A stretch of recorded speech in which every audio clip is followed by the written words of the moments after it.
Транспорт продолжает оставаться неотъемлемой частью повседневной жизни общества и двигателем прогресса. Каждый житель каждый день сталкивается с необходимостью использовать транспорт. Он обеспечивает нас мобильностью и комфортом. Но транспорту нужно топливо, и потребность в ГСМ настолько значительна, что без них наша экономика, наша транспортная система и наш образ жизни оказались бы парализованы. При этом в Кыргызстане сложилась уникальная ситуация. Оставаясь полностью импортозависимой от поставок ГСМ, их стоимость в стране весьма комфортная по сравнению с другими странами-импортерами, причем на таком конкурентном рынке, где работают исключительно частные компании. Давайте разберемся, как частным структурам удается создавать и удерживать цены на бензин. Почему потребителям нельзя сравнивать цены на нашем рынке и в Казахстане? И что делать, чтобы ситуация с ГСМ в Кыргызстане была стабильной и прогнозируемой?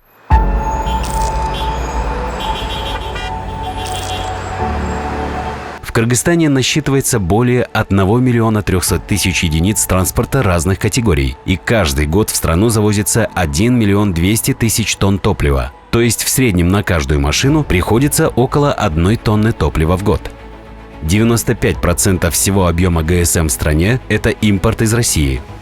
Текущие объемы добычи и производства нефтепродуктов внутри страны минимальные и покрывают всего 5% от потребностей.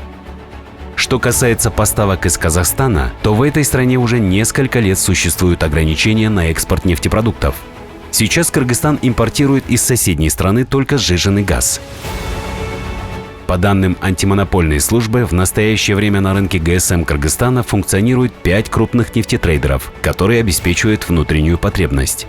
Среди них ОСО «Газпромнефть Азия», сеть АЗС «Газпром», ЗАО «Кыргызнефтепродукт», сеть АЗС «Роснефть», ОСО «Альфа Ойл», сеть АЗС «Ред Петролиум», ОСО «ШНОС», сеть АЗС «Бишкек Петролиум», ОСО «Партнернефть», сеть АЗС «Партнернефть».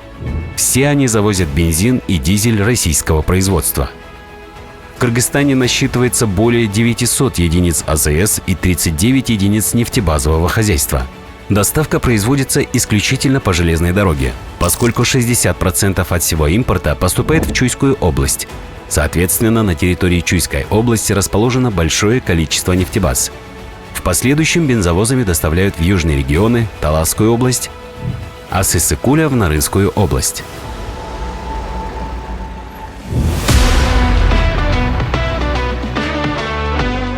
И все же главным вопросом у потребителей остаются цены на бензин и дизель. Почему они растут и почему падают? Ценообразование напрямую связано с котировками на мировых биржах, поскольку при формировании цен на российском рынке трейдеры руководствуются именно этими котировками. Тут действует понятие «экспортная альтернатива». Нефтяные компании смотрят на котировки, и когда мировые цены выше, на экспорт уходят большие объемы. Цены на бензин и дизель в Кыргызстане в сравнении с ценами в других странах, которые импортозависимы, действительно низкие. Если же смотреть на цены в странах СНГ, то они ниже всего в странах, где добывается нефть.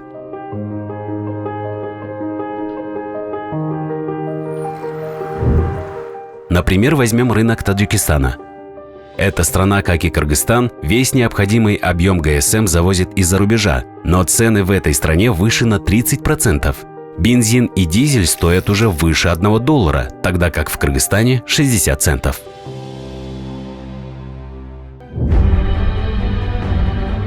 На протяжении 5-6 лет емкость рынка Кыргызстана остается неизменной. Это порядка 1 миллиона 200 тысяч тонн в год. Из них бензиновая группа составляет 60%, а дизель – 40%.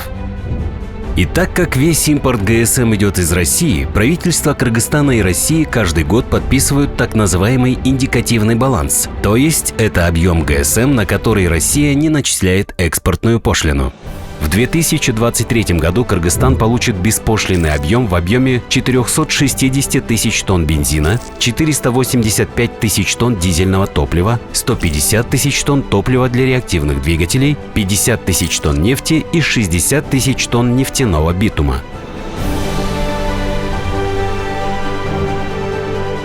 Благодаря отсутствию пошлин цены на топливо в Кыргызстане ниже на 3-5 сомов. Россияга зависимыйбыз чындыгында.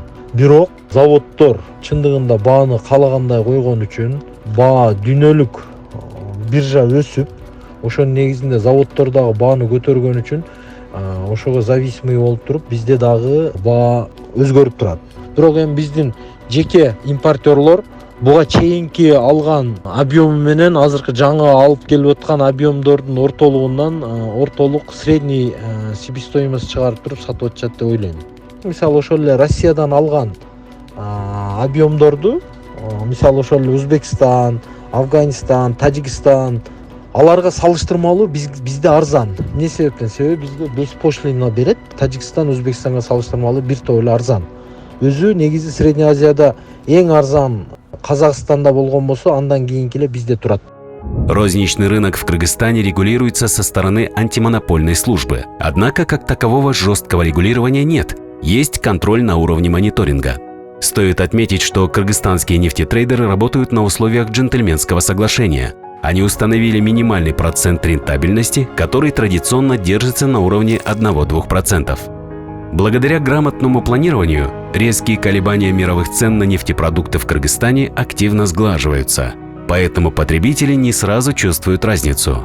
Повышение или понижение цен производится постепенно с учетом имеющихся запасов ГСМ на нефтебазах. В антимонопольной службе признают, что ситуация на рынке России за последние месяцы существенно влияет на рынок Кыргызстана в связи с ограничениями. Россия старается насытить внутренний рынок, поэтому нефтеперерабатывающие заводы повышают экспортные цены. Кроме того, плановые и внеплановые ремонтные работы на НПЗ тоже влияют на снижение объемов экспорта в Кыргызстан. Также на цены влияют различные налоги уже внутри Кыргызстана. Так, НДС на импорт составляет 12%, налог с продаж – 1%, акцизы на бензиновую группу составляют 5000 сомов за тонну, на дизельное топливо – 400 сомов за тонну. А с июля 2023 года акциз на сжиженные углеводородные газы резко вырос до 3000 сомов за тонну. Не секрет, что широкая общественность считает, что нефтетрейдеры получают немыслимые доходы от продажи ГСМ. Однако это не так. Как мы уже отметили, крупные импортеры ГСМ держат минимальный процент рентабельности на уровне 1–2%, хотя средние показатели по миру составляют 10–12%. Нынешние 1–2% позволяют поддерживать текущие условия импорта и продажи ГСМ в Кыргызстане. Однако, как подсчитали нефтетрейдеры, для того, чтобы рынок мог дальше развиваться, процент рентабельности необходимо довести до 5–7%. В этом случае дополнительно полученная прибыль могла бы снова пойти в инвестиции, в расширение сети и улучшение условий, а также на сглаживание тарифных колебаний. Частный секторлор алып келет деген туура. Бизде негизи Кыргызстанда мисалы бир 5–6 фирма, жеке тараптар, частный лицолор алып келишет. Мамлекет өзү эч качан алып келбейт. Себеби бизде мамлекеттик бир дагы АЗС же болбосо башка социальный точкалар жок. Ошондуктан биздеги элди жалпы ГСМ менен камсыздаган бул жеке компаниялар. Биздин правительство болгон күчүн жумшап, Россия менен сүйлөшүп, бизге квота бөлдүргөнү өзүнчө чоң маселе болуп атат. Эми ону ачык эле айтыш керек. Самый главный баа жогору болобу, низкий болобу не имеет значения. Значение, чтоб ал жактан стабильно бизге мисалы бир жылда бөлүнгөн квотаны ошону беспрерывно берип турса, ошол чоң утук болот деп ойлойм. Ошого биздин деле импортерлор колдон келген аракетин кылып, правительство менен биргеликте иш алып барып атышат. При этом вся деятельность нефтетрейдеров в Кыргызстане открытая. Учитывая исключительную важность импорта ГСМ для страны, их работа всегда находится под пристальным вниманием множества контролирующих органов. Налоговые отчисления от деятельности компаний в 2022 году составили 14,5 миллиардов сомов.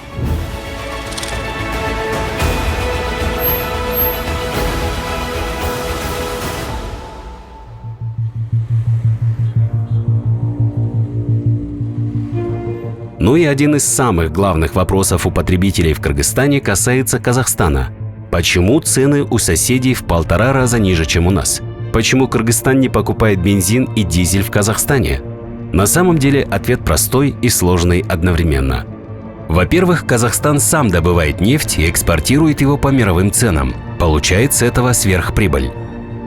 Во-вторых, ГСМ внутри Казахстана продается населению в убыток. Себестоимость производства бензина и дизеля на самом деле выше отпускных цен. Однако, благодаря многомиллионной прибыли от экспорта нефти, государство компенсирует нефтеперерабатывающим заводам расходы на производство, тем самым поддерживая низкие цены для своего населения. Однако такая политика низких цен на ГСМ очень больно ударила по экономике Казахстана.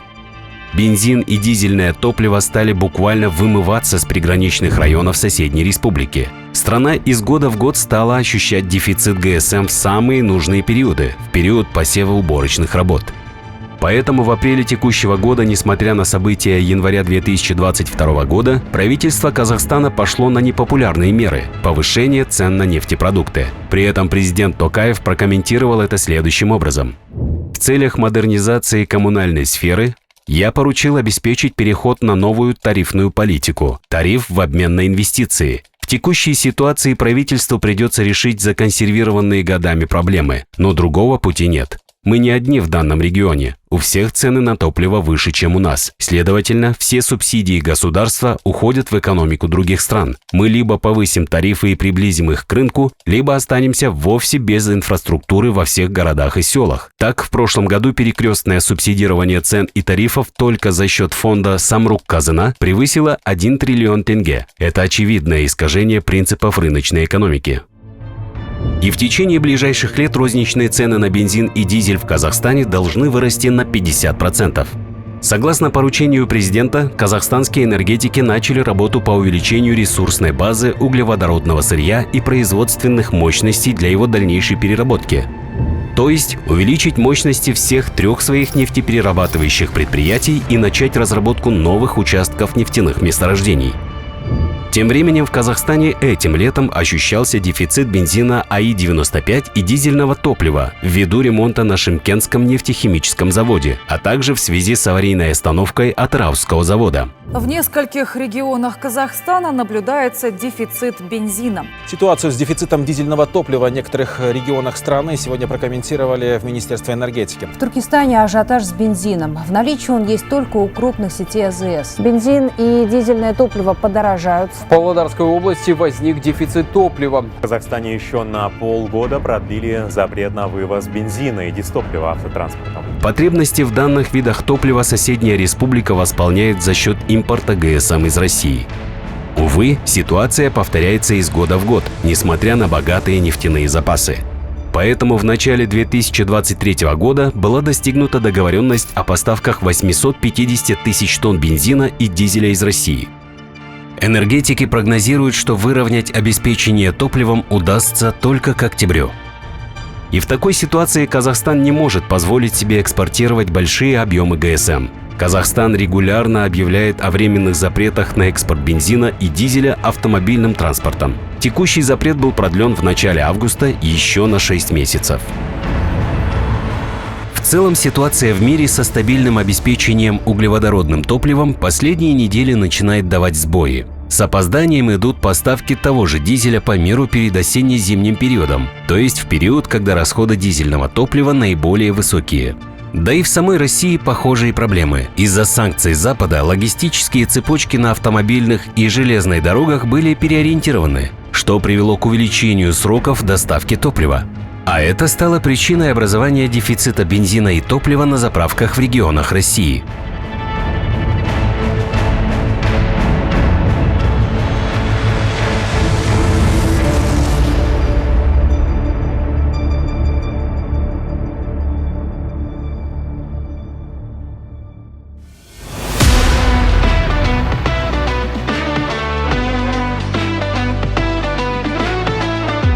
Развитая транспортная система играет важную роль в экономическом развитии государства, а развитая цепочка поставок ГСМ – это рабочие места и приток инвестиций. Большое количество людей занято в отраслях, связанных с производством, распределением и обслуживанием ГСМ.